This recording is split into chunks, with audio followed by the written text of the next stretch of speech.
Noon ngang sumapit ang pasado 3:00 ng madaling araw, nagising ako dahil sa ingay.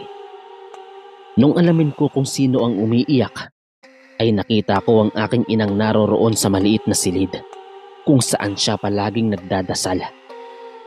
Nakabukas ang pintuan, kung kaya't narinig ko siyang dumadangoy-ngoy ng iyak at naghihinagpis habang may binabanggit na mga katagang buhay.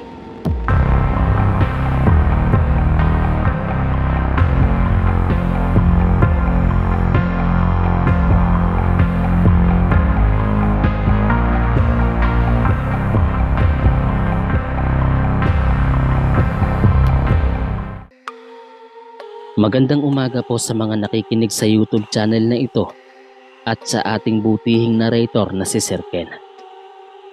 Itago niyo na lamang po ako sa pangalang Carmela. Nakatira dito sa parte ng Nueva Ecija.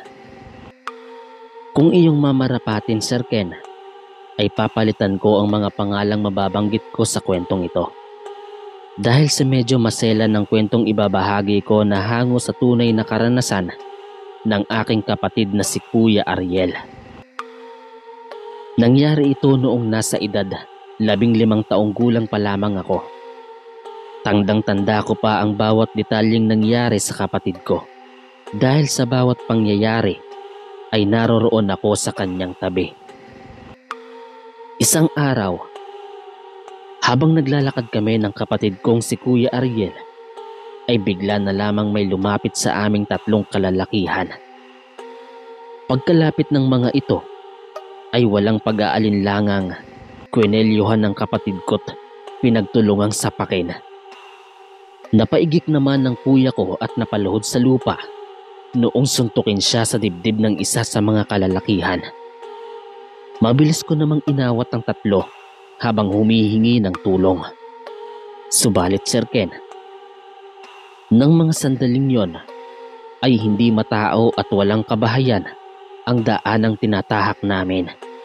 At sa pakiwari ko ay para bang sinasadyang abangan talaga kami nung mga kalalakihan sa daanang yon na tila ba alam na alam nilang doon kami dadaan. Matapos bugbugin ng mga kalalakihan ng kapatid ko ay pabulyaw na sinabihan si Kuya Ariel ng isa sa mga itong umayos-ayos umano ang kapatid ko at kilalanin niya ang taong binabangga niya at iwasan niya ang dalagang si Mona kung ayaw niyang mas higit pa ang mararanasan niya. Kaya siguro nakuha mo ang loob ni Mona dahil ginayuma mo siya. Baka hindi mo alam na alam naming anak ka ng isang mambabarang. Wika nito at pinanlakihan ng mga mata ang kapatid ko. Tigilan niyo ang kapatid ko.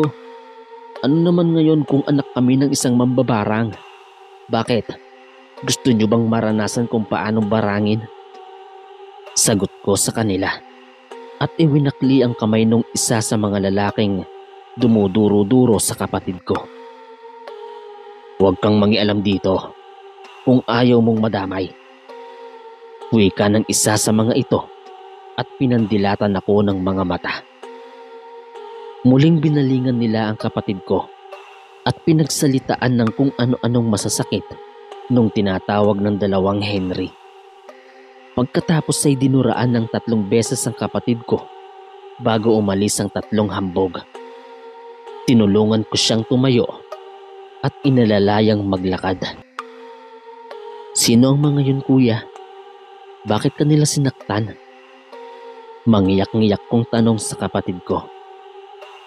Sinabi niya namang ang isa sa mga kalalakihang yon ay karibal niya sa dalagang si Mona noong manligaw siya. Kaya nagalit ang lalaking yon dahil siya ang sinagot ni Mona at hindi ang lalaking yon. Ang kapal naman ng mukha niya. Bakit nagagalit siya kung hindi siya ang pinili ng tao? Tapos ngayon ikaw pa ang pinagbabalingan niya ng galit. Naiinis kong wika. Sinabi niya sa aking hayaan ko na lang daw si Henry. Hayaan? Masyado ka kasing mabait, kuya. Kaya ginaganyan ka na lang nila basta-basta. Hindi kumibo ang kapatid ko. Bagkus ay tahimik lamang siyang naglakad. Nang makarating na kami sa bahay, ay nakita ng aking ina ang mga pasa sa mukha ng kapatid ko. Nag-aalalang tinanong niya si Kuya Ariel kung ano ang nangyari at bakit may mga pasa ito sa mukha. Sasabihin ko na sana kung ano ang nangyari. Subalit mabilis akong hinawakan ng kapatid ko at sinabihang ihatid ko daw siya sa kanyang silid. Mamaya na po tayo mag-usap, Nay, sabi pa ng kapatid ko. Hindi na lamang ako nagsalita pa at inalalayan ko na ngang maglakad papunta sa kwarto niya ang kapatid ko. Sa paglipas ng mga araw ay ang buong akala kong ayos na ang kapatid ko dahil sa tuwing pumupunta siya sa bahay ng kasintahan niya ay masaya naman siya sa pag-uwi. Ang palagi niya ring bukang bibig sa akin ay tungkol sa kung gaano sila kasaya ng nobya niya.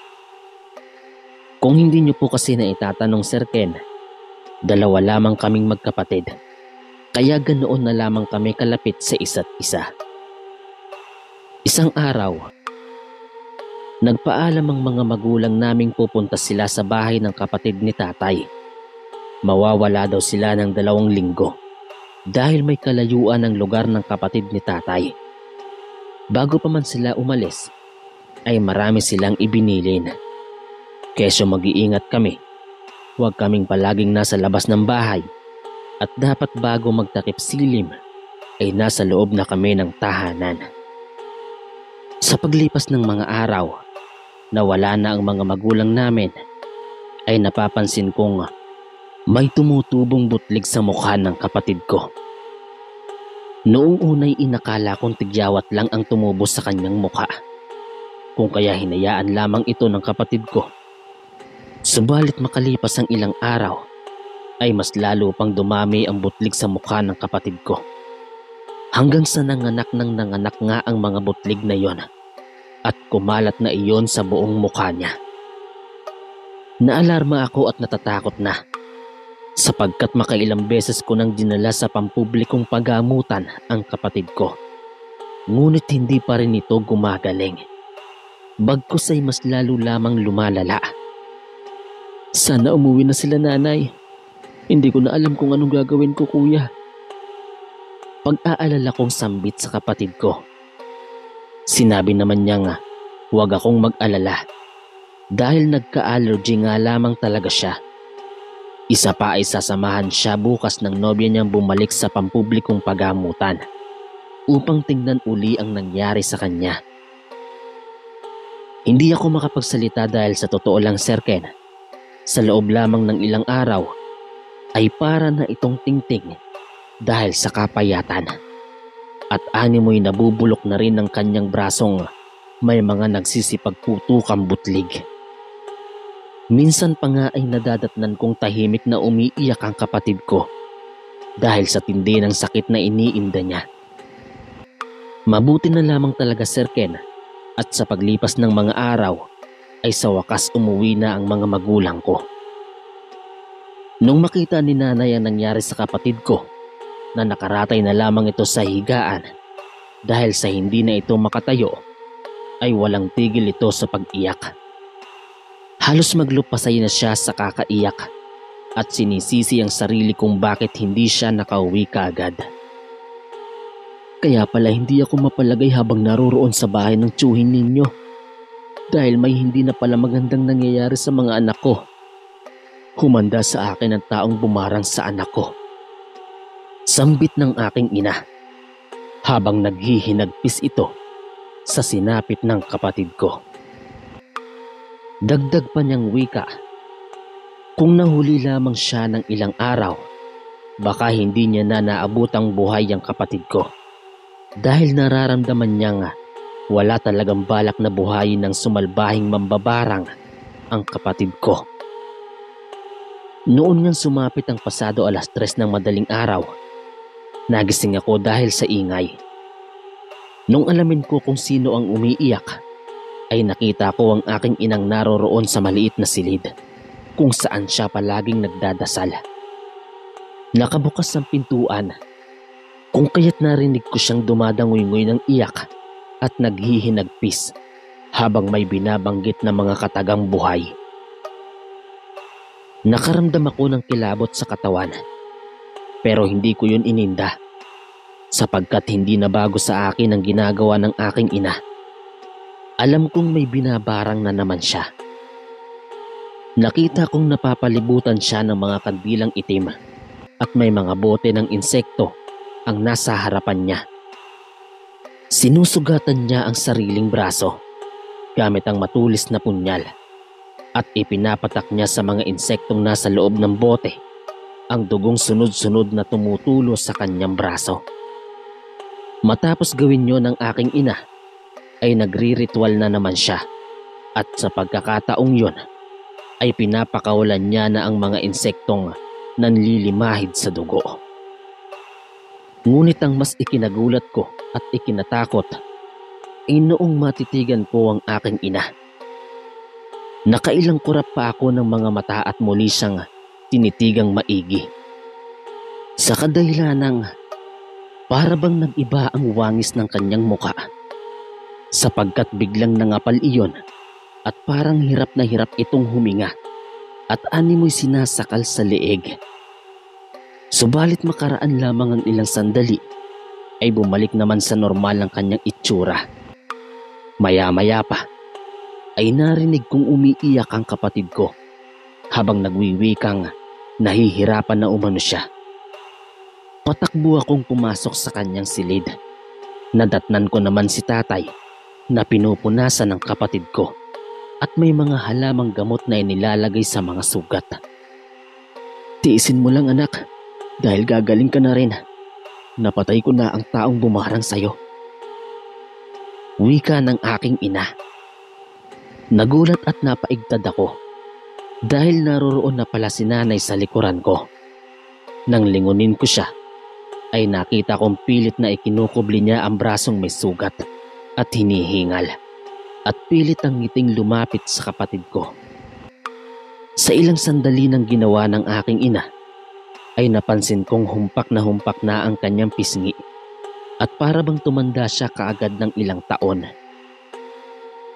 Kinabukasan nga, Sir Ken, ay nabalitaan na lang naming namatay na ang ina ni Henry, ang karibal ni Kuya sa nobyang si Mona. Noong inilibing na ang ina nito, ay may naglalabasan daw na mga uod sa bunganga. Nagwika naman ang aking ina na tama lang ang nangyari sa ina ni Henry dahil kinonsinti nito ang anak sa masamang gawain. Dapat nga ay idadamay niya sana si Henry kung hindi lamang nagmakaawa ang ina nito. Di sana'y dalawa ang sabay na ibuburol. Ilang araw ang lumipas ay napapansin kong nakatanaw sa bahay mula sa kabilang daanan ang lalaking si Romeo. Nung lumabas ang kapatid ko at nagpapahangin ay agaran nitong lumapit. Kaya naman nagmadali na akong lumapit sa kapatid ko para papasukin ito at baka kung ano na naman ang mangyari sa kanya. Bago pa man ako makalapit ay narinig kong humihingi ng tawad ang lalaki at hindi niya raw sinasadya ang mga nangyari. Nadala lang umano siya sa bugso ng damdamin kaya nagawa niya ang mga yon. Sadyang napakabait talaga ng kapatid ko, Sir Ken. Dahil kahit na sobrang hirap nang napagdaanan niya at halos ikamatay niya iyon sa loob lamang ng ilang araw, hindi siya nagtanim ng sama ng loob dito. Bagkus ay pinatawad niya ang lalaking si Henry nang walang pag-aalinlangan. Hanggang dito na lang po ang aking kwento, Sir Ken. Maraming salamat po.